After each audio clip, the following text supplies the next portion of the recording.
What is happening right now? What is the problem? A small West Africa country with a population of nearly 9 million, surrounded by Ghana, Burkina Faso, and Benin, is erupting with fear, frustration, and fire. The streets of Lomé, the capital of the nation, are uneasy. The youth are restless.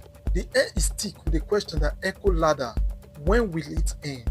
Because for over half a century, Togo have been ruled by just one family. And in 2024, a new chapter was opened when the parliament once again rewrote the rule of democracy. A constitution was passed quietly. It erased term limits again. It reshaped presidency again. And it gave one man, Faure Gnassingbé, yet another path to stay in power for life. To understand Togo's story, we must go back to a shadowed beginning. The year was 1967. A man named Gnassingbé Eyadéma, a former sergeant who once marched with French colonial troops, staged a military coup. He seized control of Togo and became president. He outlawed all politicians. He created a one-party state. He wore menders and sunglasses and named himself Father of the Nation. And for 38 years, he has ruled Togo with an iron fist. Eyadéma survived multiple assassination attempts. He filled the prison with dissent. He used secret police and propaganda to become a godlike figure. When he died in the year 2005, the world were filled with expectation that Togo would breathe again. But what happened next shocked the world.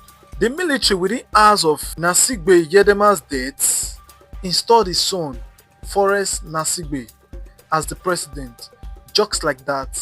No election, no constitution, just a family succession. Under international pressure, Faure Gnassingbé stepped down only to run week later in a rigged election and won. That was 2005. And now it is 2025. Faure Gnassingbé is still the president of Togo. In the year that followed, Togo became a masterclass in democratic deception. Faure Gnassingbé promised reform.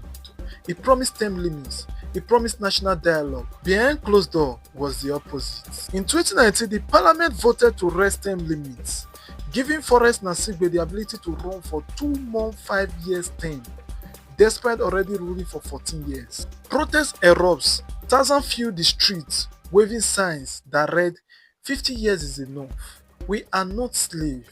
We are done with dynasty. The military response was brutal. Tear gas and bullets.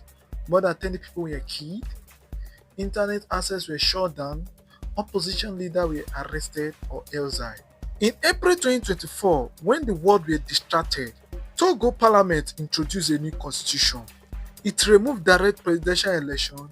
It created a ceremonial presidency chosen by lawmakers and created president of councils of ministers. A powerful role filled by just one man. You all know. Faure Gnassingbé. Faure Gnassingbé no longer needed the vote of the people. Now his party controlled the parliament, who will hand him power behind closed doors indefinitely till whenever. This was the final act of a dynasty, cementing itself forever. In the midst of this, Togolese people never gave up. In Sokode, Atapame, Lomé, youth have risked death to march against the regime. Women have led sitting. Journalists operate in hiding. Opposition figures like President Gnassingbé Johnson, Jean-Pierre Fabre, and Nathaniel Olipio have spoken out despite harassment. In 2023, several students and activists were arrested for undermining state authority after criticizing Faure's extended rule online. And now, even former insiders are beginning to speak out. Former ministers, military officers, quietly off record, they admit this cannot go on. Some whispers of an internal split within the ruling party. Others say Faure's grip is weakening. Togo today feel like a kettle, sealed tight, boiling and hard. There is no space to vote him out, no legal route to remove him.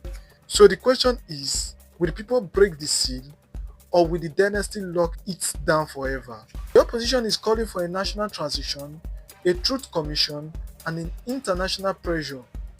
But Faure still has the military. still has the parliament, still has the law twisted in his favor. The country stands on the edge, one step away from either liberation or deepening dictatorship. Togo is not just ruled by one man, it is ruled by the family legacy built on fear, blood, and broken promises. But even the longest dynasty fall, not always by war, sometimes by truth. And right now, in the dark, in the quiet whispers, in the footsteps of students marching with signs and held high, you can hear it. The people of Togo are saying, we've had enough. Thank you very much for watching. Please help me subscribe to the channel. This will encourage me to make more videos of stories like this.